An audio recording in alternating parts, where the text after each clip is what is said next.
I'm back in the basement where I belong, and I have a painting that I have decided to cancel. And what I mean with cancel is that, well, I can show you. Hang on. This thing here. So it's a pretty boring painting, and I kind of lost interest in it. So what I'm gonna do is I'm gonna sand it down a bit, not to remove all the color as such, just to smooth all the bumps down, and then I'm gonna overpaint it with a layer of new paint, not gesso, because this is oil paint behind it, so I want to keep it oil and oil. So it's going to take a longer time to dry, and then afterward it's going to be a repaintable surface again.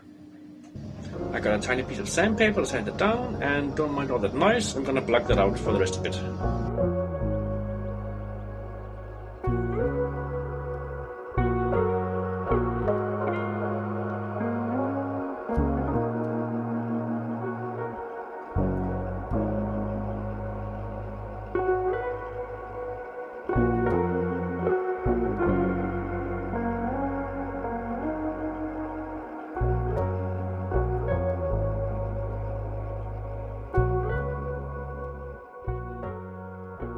And now that it's nice and smooth, you can have a look here.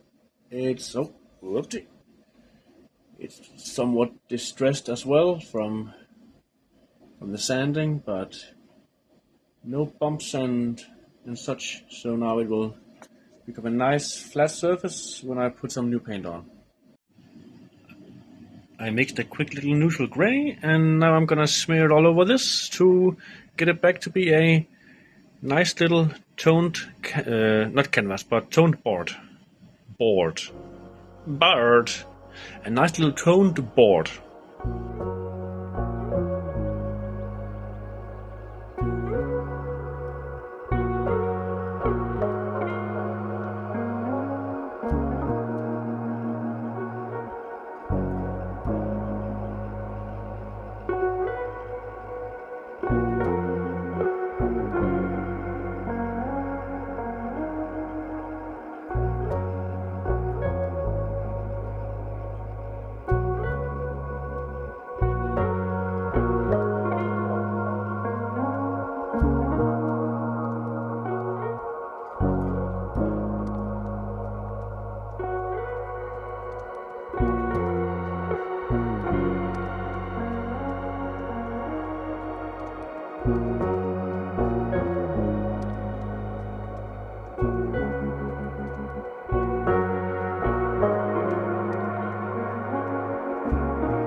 It's another day in the basement, and I've been working on a few things. I'm gonna show you here. This is focus, camera. A bit, maybe it's the lighting.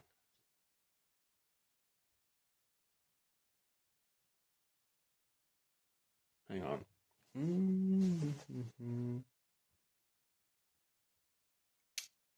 I think that's fine. Yeah. What was I about to say? This is one of the things I've been working on today. It is. I have a Purple Man series of paintings, but this is actually not part of the Purple Man series, despite the fact that it's become a Purple Man. It was not supposed to be a Purple Man. The Purple Man series is a very specific kind of purple that I have a big. I'm going to show you. I have a big tube of it lying over here. It is this one here. It's called dioxazine purple. And I went into my local art shop because I wanted a ready-to-go purple that I could mix and make other shades of purple with instead of going from scratch with blue and red, because depending on the blue and red you use, the purple's going to go in wildly different directions. So I wanted a good baseline purple to make my other purple shades from. And they only had 200 milliliter tubes. So I decided, well, if we're going to have that much purple paint, I might as well make something specifically purple. So that's why I made a series of Purple Men pictures. I have a few videos up about the Purple Men. They're cringe. It's one of my first videos. This is also one of my first videos, but those are a bit cringe. But sure, watch them if you like. But yeah, this thing was not made using that purple, so therefore it's not part of the Purple Man series, despite the fact that it's a Purple Man. The arm needs a change on my next layer of it, but otherwise the progress on it is fine. I also worked on this. Which, if I can turn it around, here we go. This is going to be, when it's finished, a little commemorative picture. These are the people that we celebrated New Year's with. Can't really see them yet because none of the faces have been painted, and I'm still very much early stages on that. But eventually, it's going to be a little commemorative picture of our New Year's celebration. And then we have this picture here, which is a portrait of my husband's grandmother. It's been quite a while underway because I keep putting it down and picking it back up and not really knowing where to go with it. I have a reference picture that I'm going by because she's unfortunately not with us anymore. I'm struggling a bit with the clothes and the hair. I feel like I'm getting good progress on the skin and the hand, and the nose especially. Details on the eyes and the mouth is a bit behind, but I hope to be able to do something about that in a moment. And apart from that, I've been doing a little prep work. I'm gonna show you here because I have a bunch of like small second-hand shop frames that I bought a long time ago, with the idea that,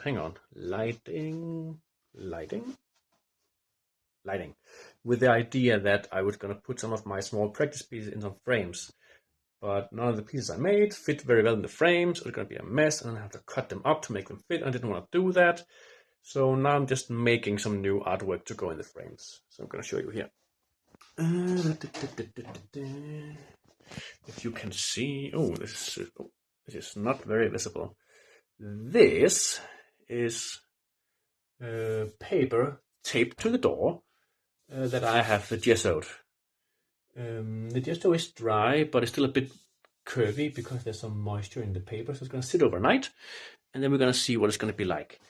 It's actually a very good way if you want to oil paint and you don't want to keep buying canvases upon canvases upon canvases, spending a lot of money on that. Just take some good paper, some watercolor paper or something like 200-300 grams per square meter quality paper, and just tape it to your door and gesso it. And when the gesso is dry, it can take oil paint very well. So you can easily, like people do with the sketchbook as well. I find the sketchbook thing a bit annoying because I want to close it, but when the oil paint is still wet, it's annoying to close. So I have to have this open sketchbook lying around. I don't want that. So I just take some good quality paper and tape it to a surface like the door or a piece of wood, gesso it, and then it's ready for oil paint. And I have, I don't want to pick it up now. I have a lot of those cases in my old stuff down there that I am not going to show anyone because they are very bad. But yeah. And now I'm back to check on them to see how well they're done. And let's see if we can look here. I gave them a very shallow, wrong word, very thin layer of acrylic. The camera doesn't focus very well here. Let me just see if I can. Just gonna be bad focus then. But as you can see, they have gotten some color now, and it's just a very thin layer of acrylic just to change the surface, because I like to paint on it better that way. I just took them down, and okay, the lighting here is pretty bad, but they did suffer pretty heavily from the tape. I don't know if you can see it here. Tape tearing in the paper. But yeah, once I've painted in the pictures, I'll probably crop out a lot of the white here and just mount them on some board or something to put them in the frames. I also want to say that one of the reasons I put some acrylic on them was also to stain it, so I can see where the paper has been prepared with gesso underneath, because the gesso is white, so it can be difficult to see. So when I paint on it, I know that I shouldn't really cross this line on a piece of paper, because over here is just normal untreated paper, and it'll soak up the oil, and it can over time degrade the paper heavily. But yeah, I'm just gonna think about what I want to paint on these, and have some framed pictures. I'm at work right now, but the last clip you saw was literally 2 weeks old. I need to finish this goddamn video and get things moving. But life has just been so goddamn busy. I have been doing so many non-art related things, and I need to get back into it. So I'm gonna finish this video, and I'm gonna try something new and end the card. So if you see